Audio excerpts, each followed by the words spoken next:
ትርፍ አንጀት የሚባል ህመም የለም። ጤና ይስጥልኝ። ዶክተር ደስታው ጥላሁን በወልዲያ ዩኒቨርሲቲ ጤና ሳይንስ ኮሌጅ መምህርና ጠቅላላ ሐኪም ነኝ። ዛሬ እንድንወያይበት የፈለግኩት ርዕስ ምንድን ነው?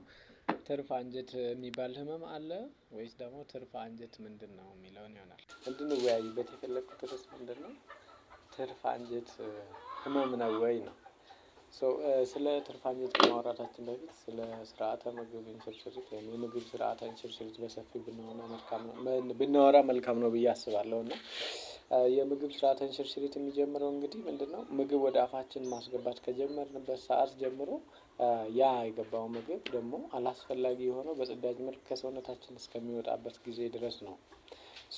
በዚህ የምግብ ስርዓተ ኢንሽርሽሪት ውስጥ የሚሳተፉ የሰውነት ክፍሎች ይኖሩናል። የመጀመሪያው ምንድነው? ኦራል ካቪቲ ነው የሚሆነው፣ አፍ ነው የሚሆነው ማለት ነው። ከኦራል ካቪቲ የጀመረው በምግብ ቱቦ በኩል ወይም ደግሞ በኢሶፋገስ ይወርድና የምግብ ማጠራቀሚያ ከረጢት ወይም ደግሞ ስቶማክ አለን። ከዛ ደግሞ ቀጭኑ ወይም ደግሞ ትንሿ አንጀት አለን። ከዛ መልኩ ከትንሿ አንጀት ወደ ወፍራም፣ ከዛ እንደገና ምንድነው በፊንጢጣ በኩል አላስፈላጊው ጽዳጅ ወይም ደግሞ ከምግብ የተገኘው አላስፈላጊው ንጥረ ነገር በሰውነታችን ይወገዳል ማለት ነው አይደለ? ኢን ዛት ሴንስ እንዴት ነው የሚሆነው? ኦራል ካቪቲ ይኖረናል፣ ኢሶፋገስ፣ ስቶማክ፣ ዘን ስሞል ኢንተስታይን ኤንድ ላርጅ ኢንተስታይን ነው የሚሆነው ማለት ነው በስርዓተ ምግብ ኢንሽርሽሪት ውስጥ የሚሳተፉት። ይህን ያክል ካልን በኋላ ትንሹ የአንጀት ክፍል ወይም ስሞል ኢንተስታይን የሚባሉት እነማን ናቸው? ወፍራሙ አንጀት የሚባለው ደግሞ ላርጅ ወይ ክፍሎቹ እነማን ናቸው የሚለውን ብናይ መልካም ነው ወደ ትርፍ አንጀት ከመሄዳችን በፊት። እና ትንሹ የአንጀት ክፍል ወይም ደግሞ ትንሹ አንጀት እንግዲህ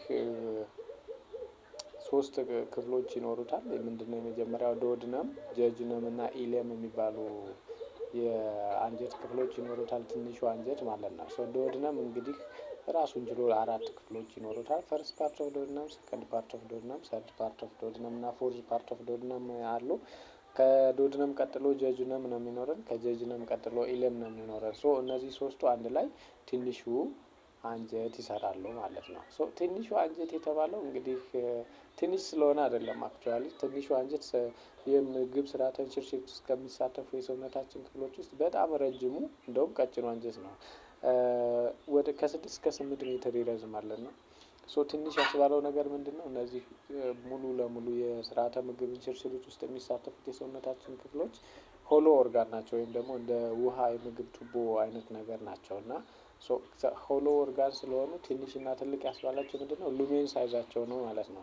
ስሞል ኢንተስታይን ላይ ሉሜን ሳይዙ በጣም ትንሽ ነው፣ ስሞል ነው። ላርጅ ኢንተስታይን ላይ ደግሞ ሉሜን ሳይዙ ላርጅ ነው። ከዛ አንፃር ላርጅ ኢንተስታይን ይባላል ማለት ነው። ትልቁ አንጀት እንደ ትንሹ አንጀት እነዚሁ ክፍሎች ይኖሩታል ማለት ነው፣ ወይም ደግሞ ክፍልፋዮች ይኖሩታል። ትልቁ አንጀት የሚጀምረው እንግዲህ ከኢለም ካለቀ በኋላ ነው።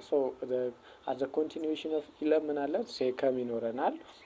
ደን አሰንዲንግ ኮለን፣ ትራንስቨርስ ኮለን፣ ዲሴንዲንግ ኮለን፣ ሲግሞይድ ኮለን፣ ሬክተም እና አነስ ናቸው ማለት ነው። እነዚህ ዘሆል ላርጅ ኢንተስታይን ውስጥ የሚሰሩልን ወይ ደግሞ ክፍልፋዮች ናቸው። እነዚህ ውስጥ ደግሞ ትርፍ አንጀት የምትባለው አለች። ትርፍ አንጀት እንግዲህ ከኢለም ወደ ሴከም በሚቀጥልበት ጊዜ ወይም ደግሞ ትንሹ አንጀት አልቆ ወደ ወፍራሙ አንጀት ወደሚሄድበት ጊዜ ያለች ሁለቱን የምታገናኝ ሸጥ ነገር ናት። እንግዲህ ትርፍ አንጀት የምትባለው ደግሞ ቬርሚፎርም አፔንዲክስ የምንላት ማለት ነው። እሷ ለምንድነው ትርፍ አንጀት የተባለችው ወደሚለው ከመጣን እንግዲህ የምግብ ስርዓተ ኢንሽርሽሪት ወይም የምግብ ስርዓተ ኢንሽርሽሪት ዋና ጥቅሙን ስናይ ሶስት ነው በዋናነት። የመጀመሪያው ነገር ምንድነው? ምግብን መፍጨት ነው።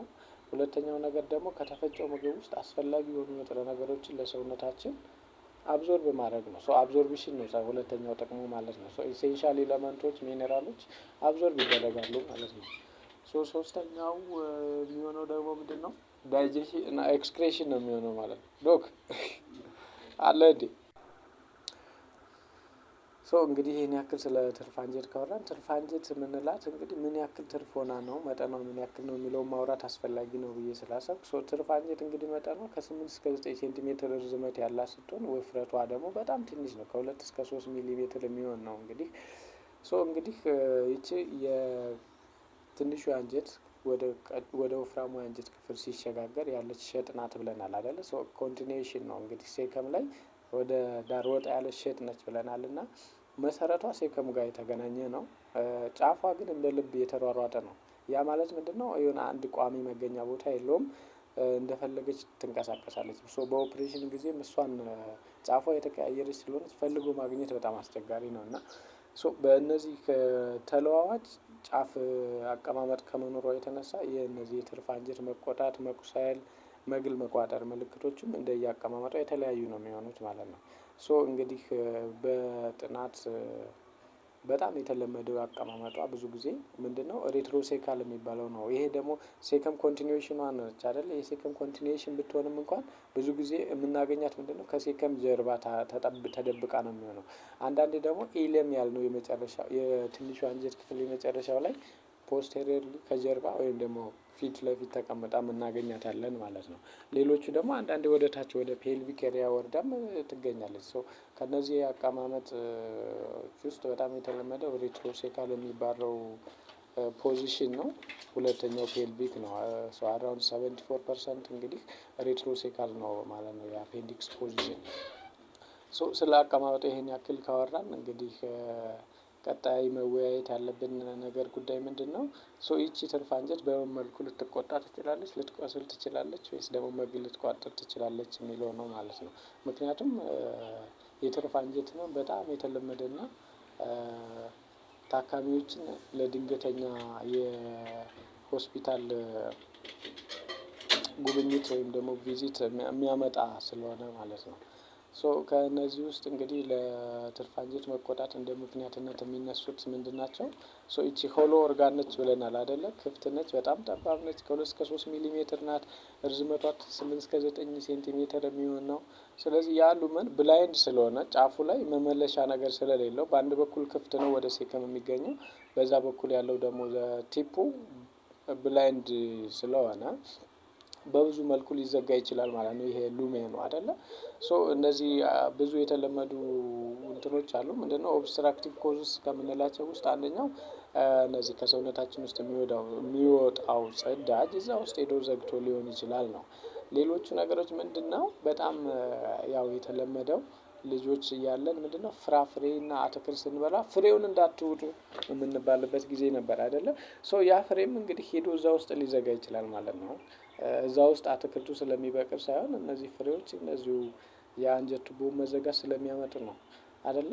ሶ እንግዲህ የትርፍ አንጀት ሉሜን ውስጥ ሄደው እነዚህ ፍሬዎች የአትክልት ወይም የፍራፍሬ ፍሬዎች ከዋጥናቸው እዛ ውስጥ ሄደው ሊዘጉ ይችላሉ ነው። ሌላው ነገር ምንድነው? የአንጀት ትላትሎችም ደግሞ እንደ ወስፊያት ሄደው እነዚሁ ሉሜኑን ይዘጋሉ ማለት ነው።